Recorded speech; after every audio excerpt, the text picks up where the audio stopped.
On ne le dira jamais assez, par le fait de la corruption, d'importantes ressources échappent au contrôle des régies financières des États. En Guinée, la délinquance économique est de mise. Les autorités se disent conscientes du phénomène et s'investissent pour tenter d'endiguer le phénomène. Les dispositions légales et réglementaires sont un acquis, mais faut-il le reconnaître, l'application fait défaut. D'ailleurs, la Guinée ne dispose pas suffisamment de magistrats pour s'occuper des corrupteurs. Des dispositions sont sur le point d'être prises. Nous avons envisagé cette rencontre sous le contrôle du ministère de la Justice pour échanger avec les magistrats. Comment allons-nous faire pour rendre effectif cette relation entre l'ANC et vous autres magistrats? L'ANLC affiche la volonté de bien faire son travail. Cependant, elle reste confrontée à un véritable problème de moyens pour la mise en œuvre de ses activités. Il faut essentiellement les moyens pour la lutte contre la corruption. Sans les moyens, on ne peut pas mener la lutte contre la corruption. Quel est l'indice de corruption de la Guinée par rapport aux autres pays? Une indication à la place des chiffres. La Guinée occupe un rang médium.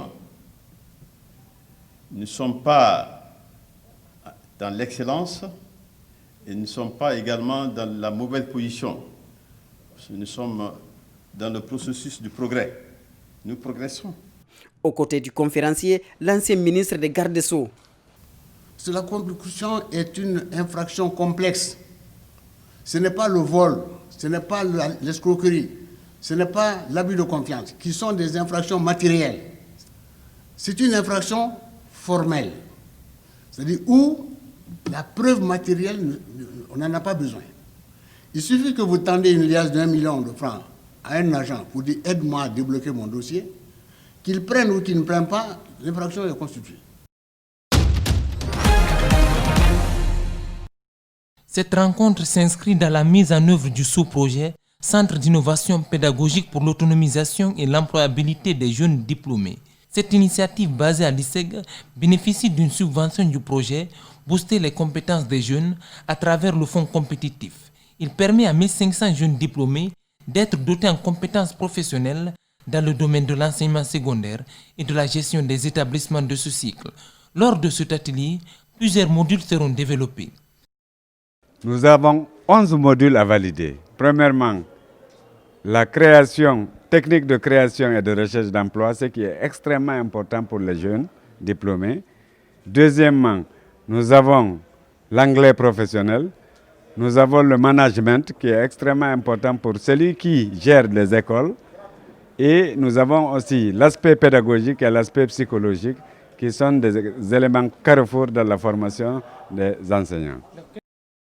Ces 1500 jeunes seront formés par groupe. Ils seront ensuite répartis dans 7 établissements d'enseignement supérieur privés et un public.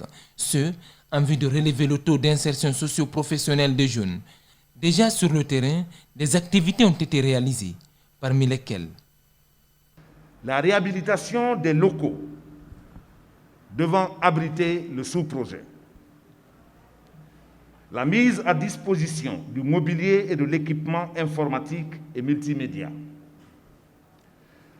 la formation de l'équipe projet à la qualification et la gestion des sous-projets, la formation des cadres de l'ISEG à la rédaction de programmes et des modules de formation. Malgré ces efforts, bien de défis restent à relever, notamment la pérennisation du projet. Le consultant dans son allocution n'a pas manqué d'interpeller les bénéficiaires en ces termes. Il ne sert à rien d'amasser le savoir sans compétences professionnelles. Ce don de l'ONG Agir pour les droits des détenus en Guinée est destiné aux prisonniers de la prison civile de Koya. Il s'inscrit dans la lutte contre la COVID-19 en milieu carcéral. Nous avons choisi la maison centrale la maison civile de Koya parce que non seulement c'est une maison dont nous avons étudié l'évolution de l'état des prisonniers, mais aussi nous avons constaté que dans beaucoup d'autres maisons de détention, il y a eu des actes, mais à Koya aussi, il leur manquait de kits sanitaires.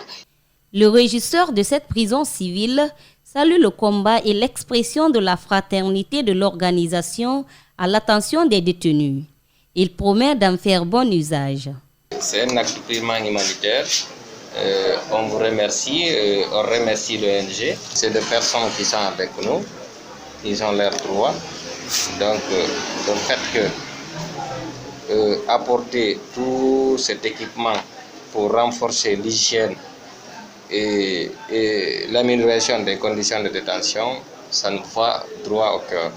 Il faut préciser que cette maison de détention de Koya n'a enregistré aucun cas de Covid-19. Ce geste, cependant, est le premier d'une série d'actions qui s'élargira à plusieurs autres établissements carcéraux. Former des footballeurs, éduquer des hommes, telle est la devise de l'Académie KPC. Construit sur une étendue de 13 hectares sur 36, ce centre sportif est bâti sur 4 composantes. À travers cette somptueuse réalisation, Kerfala Persson Camara assume l'histoire glorieuse du AFIA et en assure la prospérité. Le président de la Fédération guinéenne de football ne tarit pas d'éloges à l'endroit de celui qu'il appelle affectueusement son fils, avant de livrer ce secret. KPC ne voulait pas venir au football. Aujourd'hui, je suis heureux de mon casting.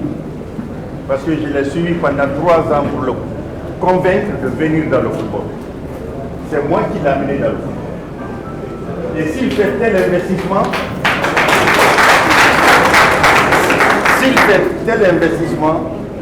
la première personne qu'il a honorée, c'est ma personne. Cette visite a été marquée par la présence du ministre d'État des Sports, de la Culture, accompagné d'une procession de personnalités sportives, politiques et administratives. Après avoir magnifié l'œuvre gigantesque, Bantamasso fait cette recommandation à Antonio Soare et à KPC. Mais la seule recommandation que je ferai aux 2 premiers exemples, Antonio Ayotobia et KPC à Horira, c'est de penser aux autres sports. Parce qu'on ne peut pas réaliser ces infrastructures sur 13 hectares sans penser à une piscine. Des recommandations qui sont prises en compte par le président du AFIA FC, Kerfala Persson Camara. Le ministre Bantamasso, en ce qui concerne de mettre en place une piscine olympique, également un terrain de basketball, faire en sorte que beaucoup de disciplines se retrouvent au niveau de Horira ici, parce qu'on en a suffisamment d'espace. Donc nous tiendrons compte de toutes ces remarques et le mois à venir, quand vous serez invité pour venir assister à l'inauguration proprement dite de l'académie, et ça je vous garantis ce sera au plus tard au mois de décembre 2020. Doté d'infrastructures de haut niveau, répondant aux normes internationales les plus exigeantes, le futur nid de champions nourrit l'ambition de favoriser l'éclosion des grands footballeurs de demain qui porteront haut les couleurs du AFIA et du Sili national. De là naîtront les futures générations, les graines de champions. The relationship between the United States and Mexico has never been closer than it is right now. And as the president said a little while ago, people were betting against that. They were actually betting against that. But it's never been stronger, never been closer. We're doing a tremendous job together. We're cherished friends, partners, and neighbors. Our cooperation is founded on mutual trust and mutual respect between the two of us and between our two countries. No ha pretendido tratarnos como colonia, sino que por el contrario, ha honrado nuestra condición de nación independiente. Por eso estoy aquí, para expresar al pueblo de Estados Unidos que su presidente se ha comportado hacia nosotros con gentileza y respeto.